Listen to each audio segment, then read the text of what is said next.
മലപ്പട്ടത്തെ youth Congress CPM സംഘർഷത്തിൽ 50 കോൺഗ്രസ് പ്രവർത്തകർക്കും 25 CPM പ്രവർത്തകർക്കുമെതിരെ case. പ്രാദേശിക നേതാക്കൾക്കും പ്രവർത്തകർക്കുമെതിരെയാണ് മയ്യിൽ പോലീസ് കേസെടുത്തത്. വിശദാംശങ്ങളുമായി ഫെലിക്സ് ചേരുന്നുണ്ട്. Felix, good morning.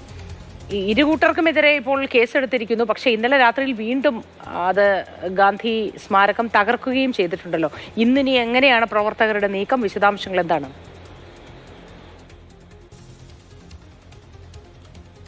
ഇതിപ്പോൾ ആരുടെയും പരാതിയിലല്ല. പോലീസ് സ്വമേധയാണ് ഇപ്പോൾ ഈ സംഘർഷം കണക്കാക്കിക്കൊണ്ട് 50 യൂത്ത് കോൺഗ്രസ് പ്രവർത്തകർക്കെതിരെയും 25 CPM പ്രവർത്തകർക്കെതിരെയും ഇപ്പോൾ കേസെടുത്തിട്ടുള്ളത്. മയ്യിൽ പോലീസാണ് കേസെടുത്തത്. ഇതിൽ പ്രാദേശിക നേതാക്കളും പ്രവർത്തകരും ഉൾപ്പെടും.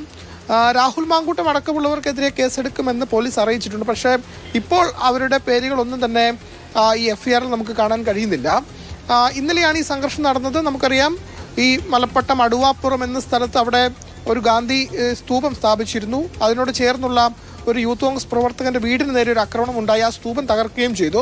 അതിൽ പ്രതിഷേധിച്ചാണ് ഇന്നലെ യൂത്ത് കോൺഗ്രസിന്റെ സംസ്ഥാന അധ്യക്ഷൻ രാഹുൽ മാങ്കൂട്ടത്തിന്റെ നേതൃത്വത്തിൽ അടുവാപ്പുറത്ത് നിന്ന് മലപ്പട്ടത്തേക്ക് യൂത്ത് കോൺഗ്രസിന്റെ ഒരു പദയാത്ര സംഘടിപ്പിച്ചത്. ആ പദയാത്ര മലപ്പട്ടം ടൗണിൽ എത്തിയ സമയത്താണ് CPM പ്രവർത്തകരും ഒപ്പം തന്നെ യൂത്ത് കോൺഗ്രസ് പ്രവർത്തകരും പരസ്പരം പോർവിളിക്കുകയും അതിൽ ഏറ്റുമുട്ടലിലേക്ക് പോവുകയും ചെയ്തത്.